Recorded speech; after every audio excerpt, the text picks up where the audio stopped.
Ladies and gentlemen, please welcome Dr. Timothy Ferris, National Director of Transformation of NHS England.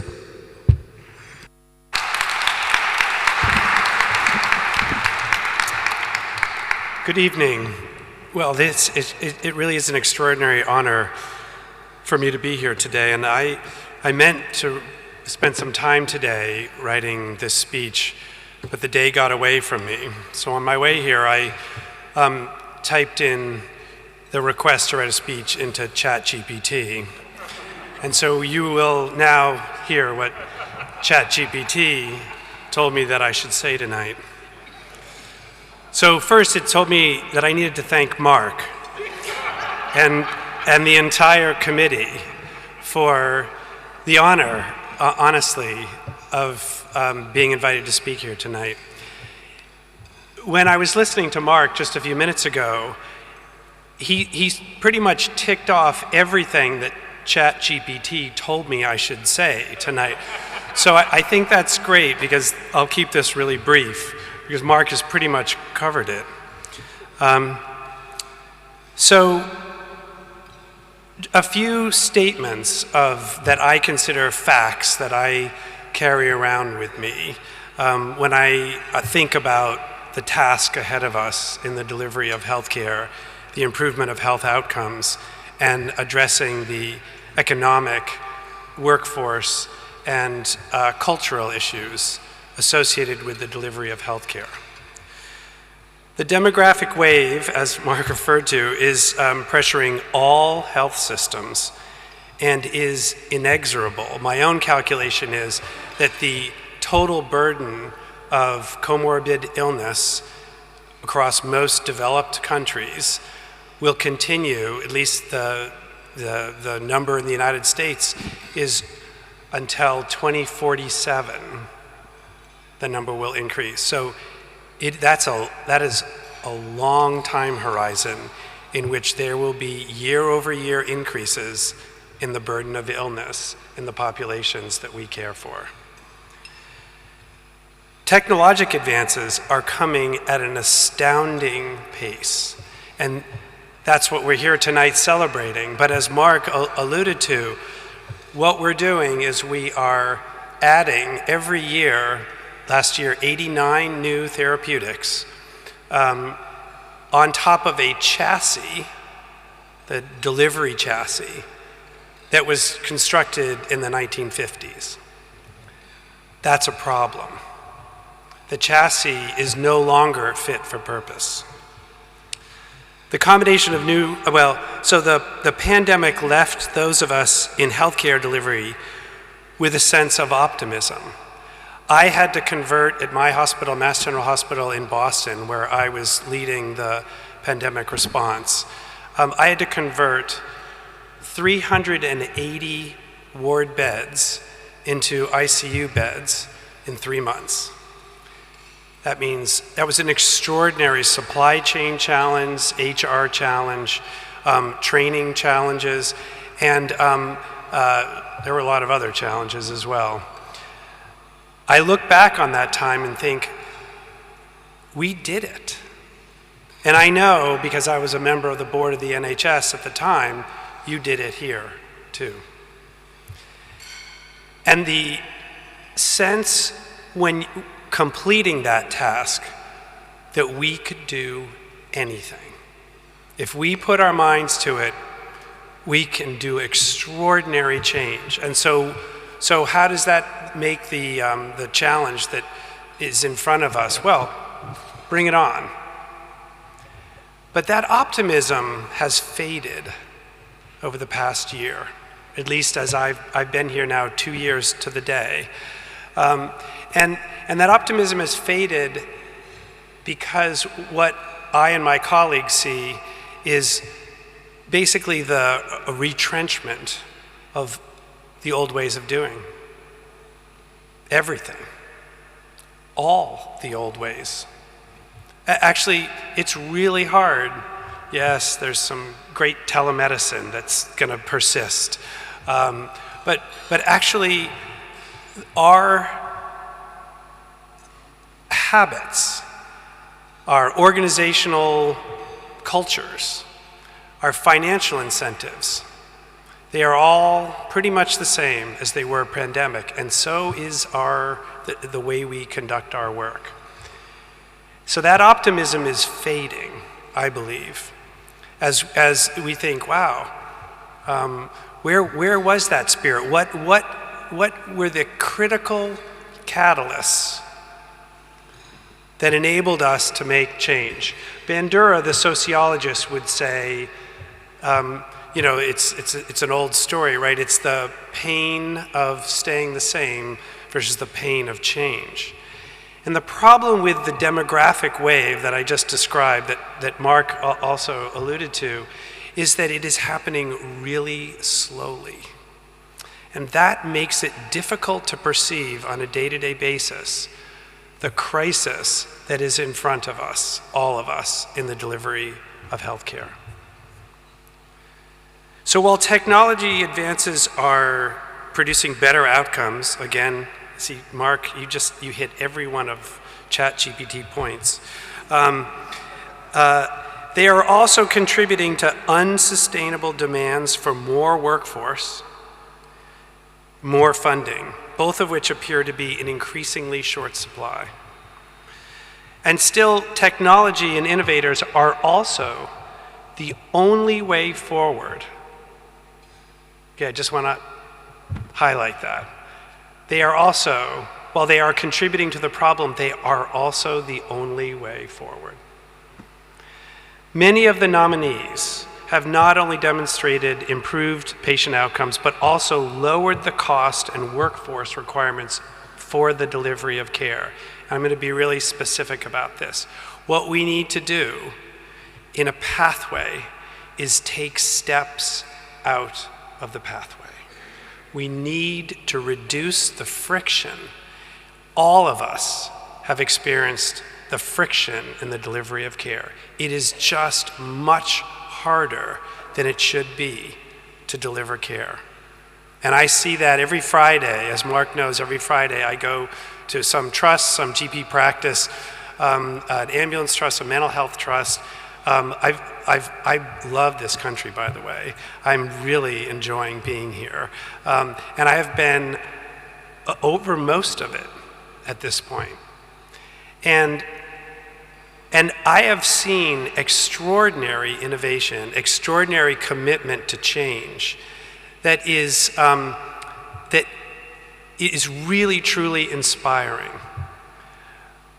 But I've also seen a sense of not invented here, a sense of so much pride of place. I'll give you an example of, someone once told me, a board member at Mass General once told me, there's a great thing about Mass General. Many great ideas have come out of Mass General Hospital, but very few great ideas have gotten in. Okay, somebody laughed. Right? And I see it's really tough because you want to have pride of place, pride of your institution. But when I go around on these visits on Fridays, I see people showing me their innovations, and I think, wow, everyone in the NHS should adopt that innovation. And the people there say, yes, they should. How are you going to help me do that, Tim? And then I say, well, you know, there's a hospital down the road that has a different innovation that oh no, we're not doing that because we're already working on that. We're gonna figure something out in that department. That is a big challenge. The spread of innovation. The Health Foundation report on the spread of innovation, I highly commend. It's a long report, and there's no easy summary of it. That means it's a really tricky problem, right? It has many elements to it. There's no panacea for it. There's actually a lot of issues that need to be addressed in order to get greater spread of innovation, but we will need that greater spread. So removing steps from pathways and reducing the transactional friction that all of us have personal experience with. So tonight we are here to recognize So that's a great word, recognize, because I recognize you, you recognize, these two recognized each other from a meeting they had in Geneva about 2007.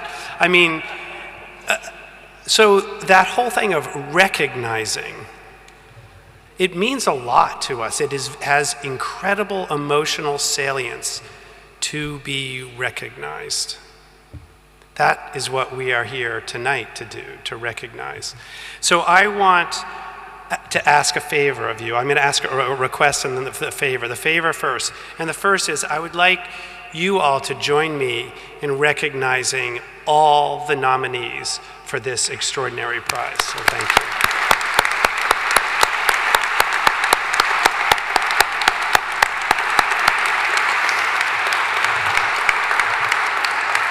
It gives one hope to look at the nominees, to think about the journeys that those teams were on, years of dedication to an idea that they were going to see through to the end. That is really hard, often very lonely work. And so you deserve that recognition. Everyone deserves that recognition. So here's the favor. The favor is, if you could find some way in the next week or two to support or recognize someone who is new to the game of innovation, because that is our future. Can you do that for me? Will you take on the commitment and say, when I interact with someone, it doesn't necessarily need to be, I thought at first I was going to say a young person. Actually, no. Actually, anyone can take this on.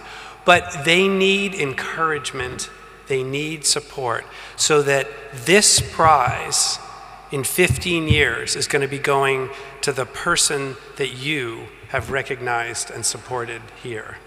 Made that commitment. So thank you very much. It is truly an honor to be here. Mark, thank you for the invitation, and enjoy the evening.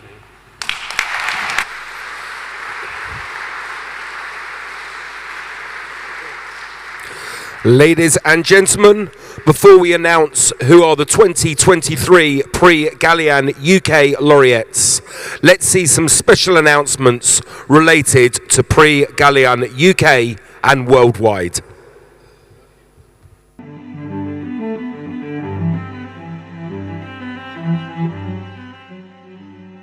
We are particularly pleased to announce that our ceremony tonight will be followed by the Prix Galien USA ceremony in New York on October 26th, as well as by the launch of the first Prix Galien India in Delhi in February 2024. In this regard, we would like to salute the presence among us this evening of Mr. Satish Kumar Modi and Mr. Gamil Deshadarevian, who are the great architects of this important milestone in the history of Prix Galien since 1970.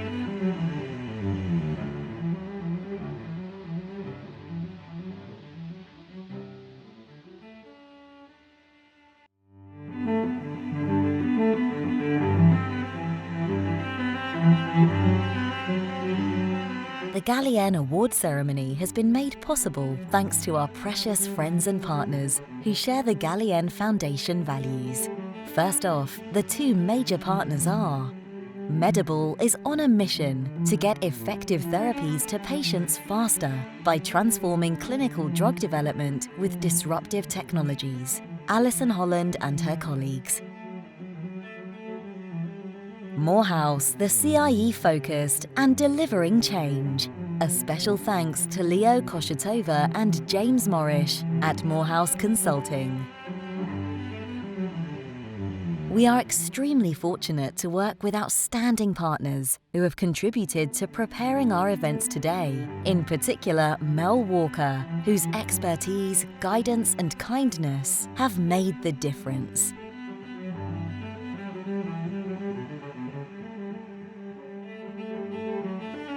And of course, our creative team, headed by Bridget and Guy Navi.